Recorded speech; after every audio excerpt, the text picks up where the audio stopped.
I'm going to talk about barred owls because they're fucking awesome. So this is a picture of me and my best feathered friend. This is my friend Guka, Guka. More about him in a little bit. And also a beardless me, which is a little bit weird. So this is where Gukas live. As you can see, it's most of Minnesota and Wisconsin and the Midwest where we're from, so that's kind of cool. They don't migrate at all. They just chill during the winter. They just kind of hang out. This is what they look like when they're babies. By law, all baby birds look ugly as shit. So they they are keeping up with that. This is another picture of Guka. They eat small animals. You can see right here he's eating a little mouse that I gave him. But in the wild, they'll eat mice or any other small little creatures like frogs or anything like that. Pretty much anything they can get to. I'm going to talk a little bit about their cool body parts. So they actually have two pairs of eyelids. They have the outer feathered eyelid, which is just like a regular eyelid. And then you can see in that second picture, they have kind of an opaque eyelid that they can see through. It's more used in night flight to protect the eyeball from like getting scratched by stuff that when he's flying and hunting and that kind of stuff. That's a gross picture of their ear. So they have a really good sense of hearing. And they have two ears just like us, but their ears are set up a lot differently than ours. And so one ear is lower on its head than the other one. So one ear is lower. You can see this one is a little bit lower than his eye.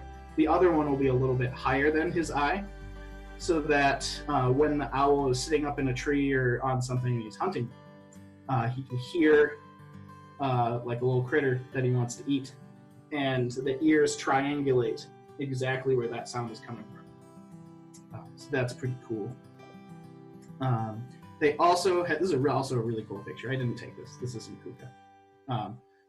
They have really soft feathers along with their regular, just big feathers, and it makes them silent. So when they're hunting, they want to be as quiet as possible because their prey is really small and also has really good hearing. And so if an owl is flying through the woods at night, most of the time you can't hear it at all, and it's really cool. I've experienced it, and it's kind of freaky. They have some cool feats. I kind of just included this slide because that picture is really funny, with a baby owl finding his feet for the first time. That's their main grabbing tool that they'll swoop in and get their prey with. So what the owl says is, "Who cooks for you? Who cooks for you all?" And that's what it would sound in English if he was talking. And you'll kind of hear that for a second right here.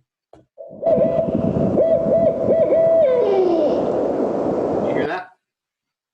Yep. So if you can hear him, you can hear it sounds like, "Who cooks for you? Who cooks for you all?"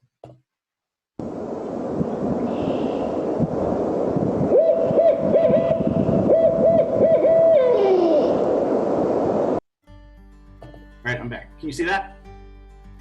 Am I back with you? All right, cool. And this is a really cute, I went back to it. This is a really cute picture of me and Guka because we're best friends and we love each other. And yeah, that's owls. Barred owls are cool.